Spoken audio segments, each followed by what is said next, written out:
Assalamualaikum warahmatullahi wabarakatuh. Untuk subjek SCCG 3143 Kemahiran Komunikasi, ahli kumpulan kami terdiri daripada saya sendiri, Muhammad Ayas bin Ibrahim 266614, Hajaratul Izzai binti Ismail 266553, Wahbi bin Mola 267001 dan Norisma binti Yaakob 266741 akan membentangkan tajuk stres di tempat kerja.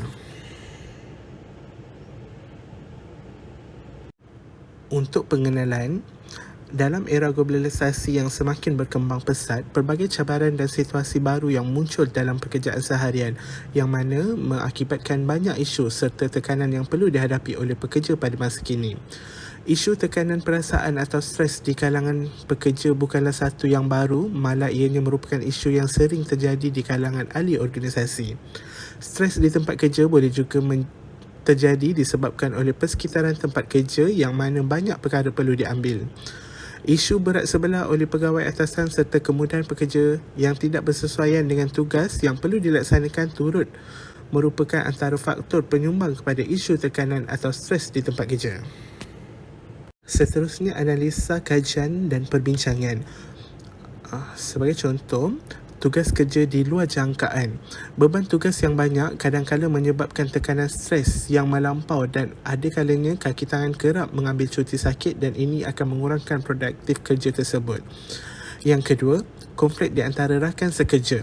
Konflik yang timbul banyak tugasan yang perlu dilaksanakan secara berkumpulan tergendala dan ada kalanya kaki tangan diabaikan atau dipulaukan oleh rakan sekerja hingga menyukarkan mereka melaksanakan tugas yang diberikan.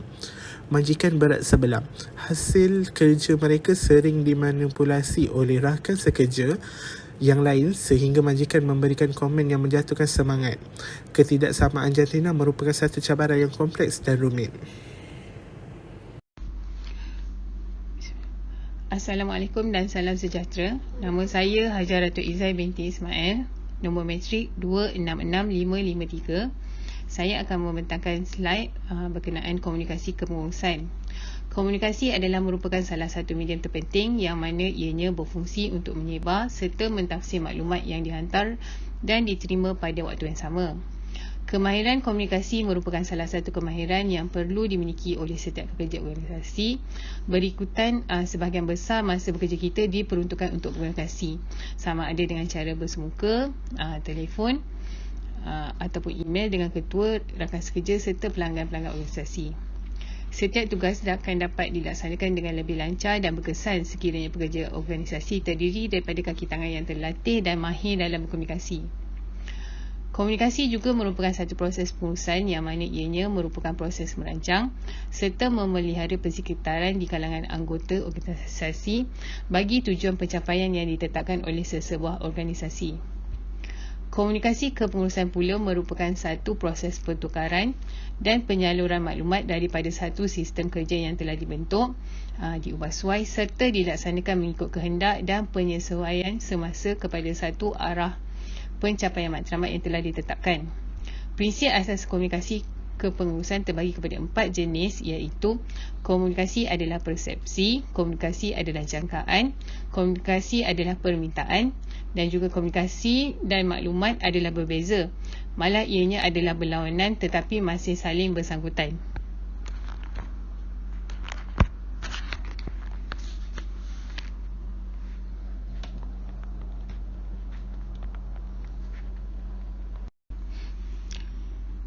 Melalui permasalahan atau isu yang berlaku di tempat kerja, kita boleh merujuk kepada model gaya komunikasi Tenenbaum and Smith 1958.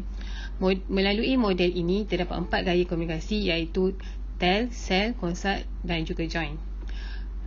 Pendekatan tell atau sell.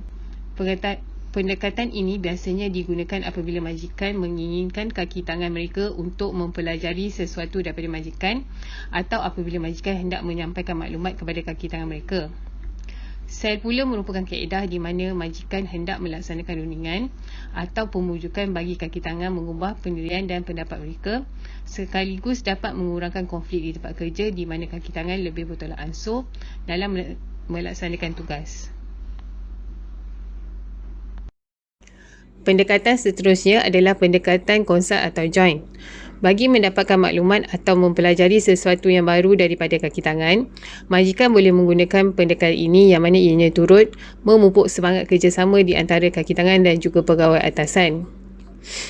Selain itu, majikan juga boleh melaksanakan sesi perundingan dan juga sesi bertukar maklumat serta pandangan dengan menggunakan gaya join, sekaligus dapat mengurangkan perasaan tidak penting yang timbul di kalangan kaki tangan dan juga dapat meningkatkan semangat berpasukan kaki tangan di bawah seliaan majikan. Pada sesi ini juga, majikan dapat mengenal pasti kaki tangan yang berpotensi dan dapat memberikan penghargaan dengan kata semangat kepada kaki tangan bagi meningkatkan lagi prestasi kerja mereka. Itu sahaja daripada saya. Sekian, terima kasih.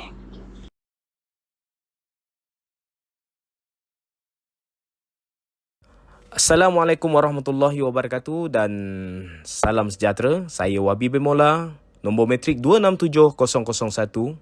Terima kasih kepada rakan saya sebentar tadi. Seterusnya, saya ingin meneruskan lagi pembentangan kumpulan kami pada hari ini berkaitan strategi komunikasi komunikator. Pertama, pengurus dilantik sebagai orang tengah bagi menangani karenah dan tingkah laku kaki tangan dalaman dan pelanggan luaran. Kedua, pengurus yang baik juga seharusnya mampu meningkatkan motivasi di kalangan kaki tangan untuk bekerjasama dalam kumpulan tanpa mementingkan diri sendiri. Ketiga, pengurus yang baik juga perlu mendengar segala luahan yang diberikan dan memberikan maklum balas menggunakan fakta dan pandangan yang rasional tanpa mengikut perasaan dan lebih mendalami mesej yang cuba disampaikan oleh kaki tangan. Seterusnya, strategi komunikasi audience.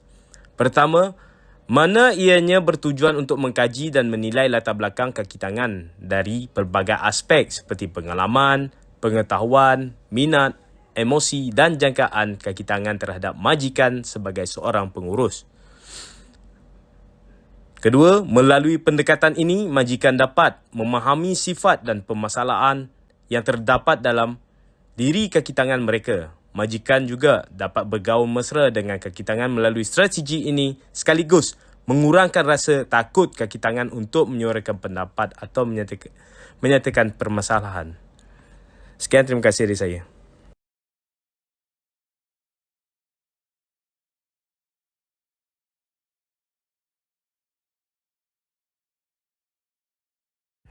Assalamualaikum. Nama saya Nurisma binti Yaakob.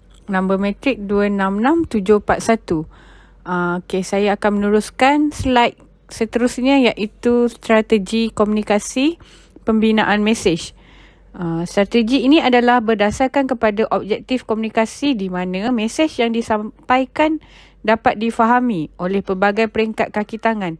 Melalui strategi ini, pelbagai salah faham berkaitan arahan atau maklumat yang ingin disampaikan dapat dielakkan. Menurut Hans 2008, terdapat 4 objektif utama dalam menyampaikan mesej iaitu mesej sosial, mesej pemberitahuan, mesej pengumpulan maklumat dan juga mesej persuasif.